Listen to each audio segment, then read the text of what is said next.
नमस्कार दोस्तों, मैं कप्तान तनवर एडवोकेट आपका स्वागत करता हूं मेरे यूट्यूब चैनल कानून का ज्ञान विद कप्तान में। दोस्तों, आज मैं आपके लिए इन्फॉर्मेशन लेके आया हूं सीबीआई डिपार्टमेंट की तरफ से, यानी कि central bureau of investigation department की तरफ से, जो कि इंडिया की एक जानी मानी जांच एजेंसी है।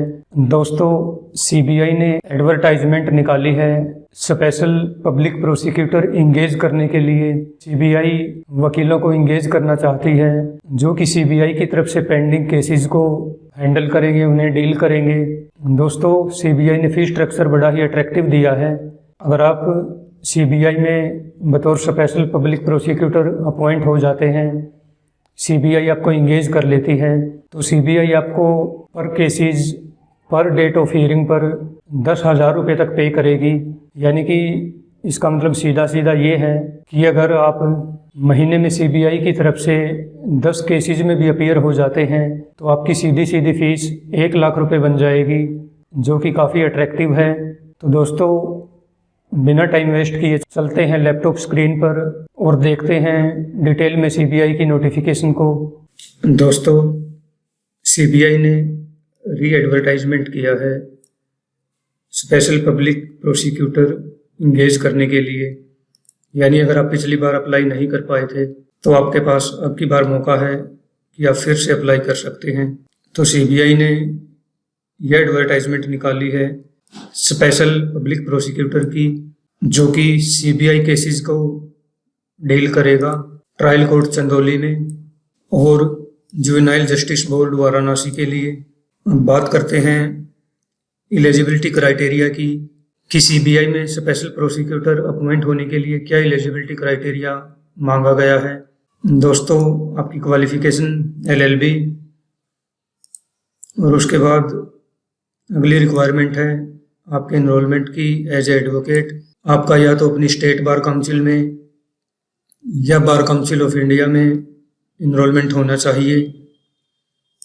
और नेक्स्ट रिक्वायरमेंट मांगी गई है एक्सपीरियंस एट बार, यानी कि जिस बार एसोसिएशन में आप मेंबर हैं वहाँ से आपको एक्सपीरियंस सर्टिफिकेट लेना होगा कि आपने क्रिमिनल मैटर्स को सेशन कोर्ट में हैंडल किया है। आपको अपनी बार एसोसिएशन से एक्सपीरियंस सर्टिफिकेट लेना होगा कि आपने सेशन कोर्ट में क्रिमिनल मैटर्स को हैंडल किया है।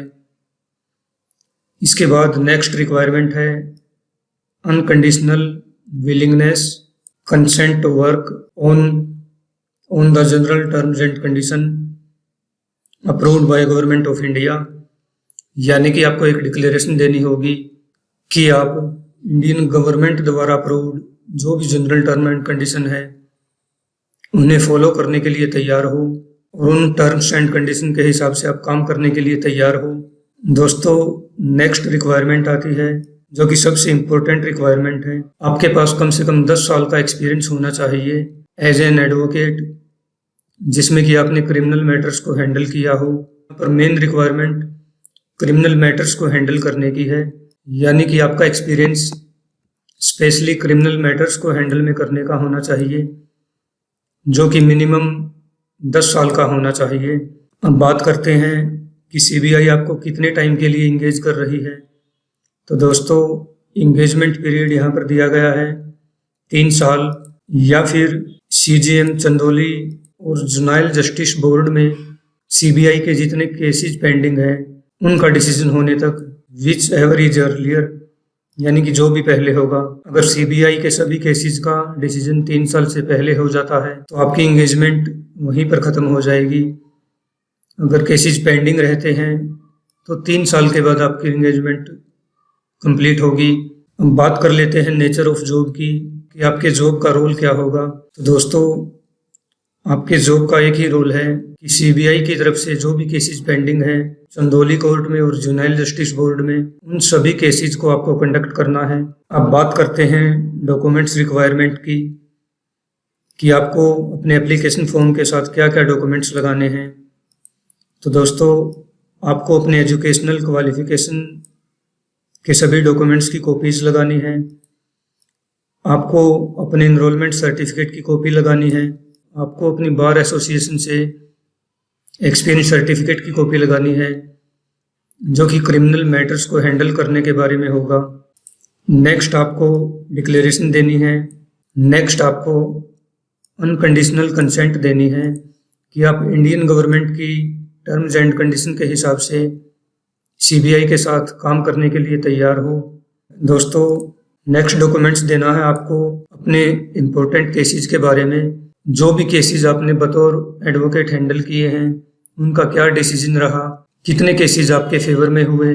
दोस्तों, ये सभी डॉक्यूमेंट्स लगाने के बाद अपना एप्लीकेशन फॉर्म कंप्लीट करने के बाद आपको फॉर्म सबमिट करना है ऑनलाइन लिंक के माध्यम से, यहाँ पर मेंशन किया हुआ है। अब दोस्तों, बात आती है लास्ट डेट की। तो सीबीआई ने इसकी लास्ट डेट तय की है 14 अक्टूबर 2024, जो कि नज़दीक ही है। अगर आप इंटरेस्टेड है तो आपको जल्द से जल्द अपने डॉक्यूमेंट्स पूरे कर लेने चाहिए और समय रहते अप्लाई कर देना चाहिए। दोस्तों, अब देख लेते हैं एप्लीकेशन फॉर्मेट कि एप्लीकेशन का क्या परफॉर्मा है। तो दोस्तों, सीबीआई ने ये परफॉर्मा बताया है जिसके अनुसार आपको अप्लाई करना होगा।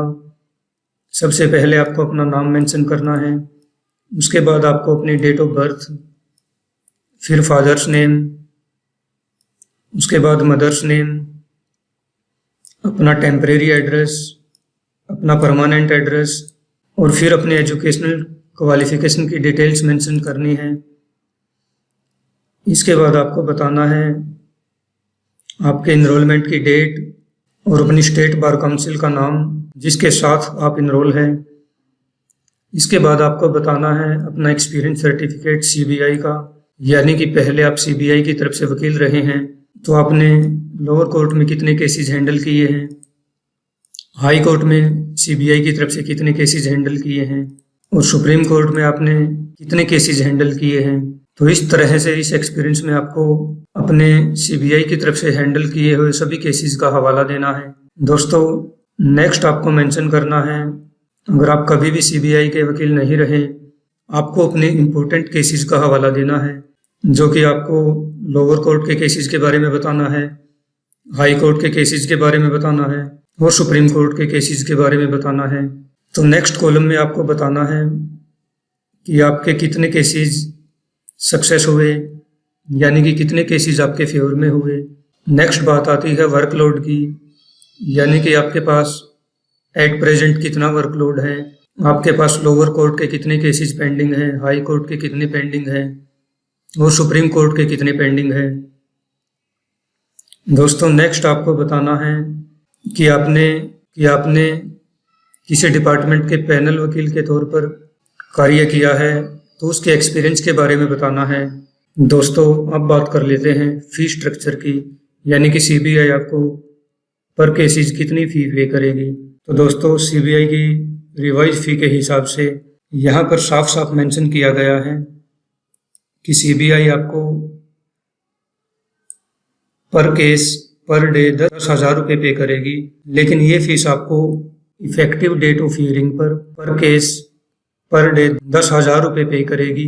यहाँ पर इफेक्टिव डेट का मीनिंग ये है, यानी कि सीबीआई की तरफ से जिस डेट पर आप कोर्ट में अपीयर हो रहे हैं तो उस डेट पर कोई ना कोई इफेक्टिव प्रोसीडिंग अवश्य होनी चाहिए, यानी कि कुछ ना कुछ प्रोसीडिंग आगे बढ़नी चाहिए।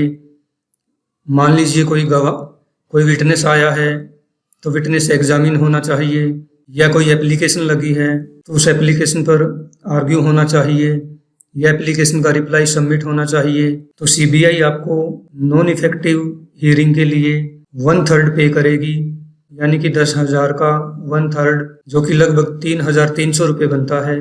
दोस्तों, ये फी स्ट्रक्चर है दिल्ली, मुंबई, कोलकाता और चेन्नई के लिए, और यहीं पर आपको सीबीआई पे करेगी ड्राफ्टिंग प्लीडिंग फीस 3,000 रुपये, कॉन्फ्रेंस चार्जेस 1,000 रुपये, आउट पॉकेट एक्सपेंसेस 1,000 रुपये। दोस्तों, नेक्स्ट फी स्ट्रक्चर आता है, अगर आप दिल्ली, मुंबई, कोलकाता और चेन्नई के अलावा सीबीआई की तरफ से केसेस को हैंडल कर रहे हैं तो ये fees effective date of hearing पर 10,000 के बजाय 7,500 रुपये हैं, और नॉन इफेक्टिव डेट पर वही 1/3 मिलेगा। और यहाँ पर ड्राफ्टिंग फीस आपको 3,000 की बजाय 2,000 रुपये मिलेगी, और कॉन्फ्रेंस चार्जेज 1000 की बजाय 600 रुपये मिलेंगे। आउट पॉकेट एक्सपेंसेस आपको 750 रुपये मिलेंगे। तो इस तरह से CBI का फी स्ट्रक्चर दो तरह से है, जो कि 10,000 रुपये, दूसरा है आपका 7,500 रुपये। दोस्तों, आशा करता हूँ आपको डिटेल में इंफॉर्मेशन मिल गई होगी। तो CBI के साथ काम करना काफ़ी अच्छा एक्सपीरियंस हो जाता है। अगर आप एलिजिबल हैं तो इस मौके से बिल्कुल ना चूकें और अवश्य ही अप्लाई करें। दोस्तों, आशा करता हूँ वीडियो आपको इन्फॉर्मेटिव लगा होगा। इस वीडियो को लाइक कीजिए, मेरा चैनल सब्सक्राइब कीजिए